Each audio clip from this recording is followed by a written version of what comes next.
It's a long story, really. In a crowded field of talented rappers, Nipsey Hussle stands out as an LA original. I'm a urban legend, South Central in a certain section.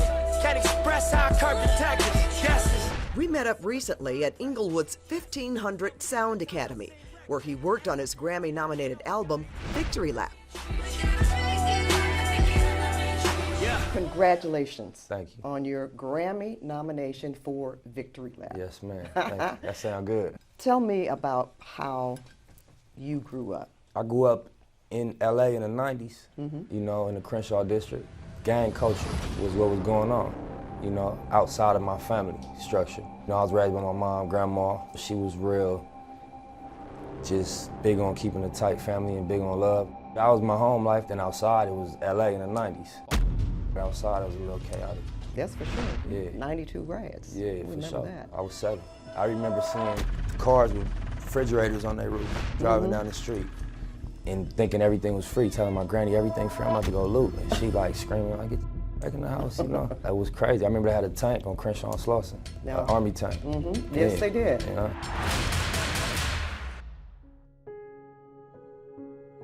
Now, how old were you when you started writing lyrics? Probably like 9. In a 2006 interview with Davey D on Hard Knock TV, then 21, Nipsey talked about the roots of rap.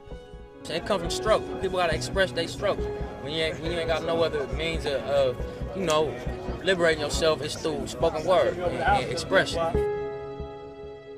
By the time he recorded his 2010 mixtape, The Marathon, Nipsey was rapping about some pretty dark days. My brother was in prison. You know, we lost a home. Nipsey had also had a run-in with the law. Thought that I'd be dead and doing life, cause what I rap is true. How long were you in jail? I was in jail less than 90 days. Okay. I was on a probation violation, you know, and it was like a tricky case. It could have went either way. I asked you that question because I heard that you learned something in jail. You make more money selling hair than you can selling drugs. Yeah, that's a fact.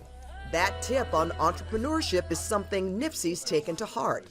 At his retail shop at Crenshaw and Slauson, he does big business in imported hair, his Crenshaw branded clothing. He's also invested in real estate and music. I never met a $100 million drug dealer. It's plenty billion-dollar hip-hop brands. There's a lot of things that are more profitable than drugs, but they're not as glorified and they're not as accessible to us. Nipsey Hussle. Have you heard of Nipsey Russell? Of course, yeah. I didn't experience his comedy. You were young. One of my older homies threw that name at me, the Nipsey Hussle name, and I liked how it sounded. And then, you know, I got educated after the fact, you know. Now, what's your real name? My real name is Ermias Ascadon. My first name means God will rise. The name came from his father, who was born in the East African nation of Eritrea. You did go back to Eritrea. Yeah, twice. You visited. That was a life-changing trip to see my family again and, you know, breathe the air for a little bit. I'm prolific, so gifted.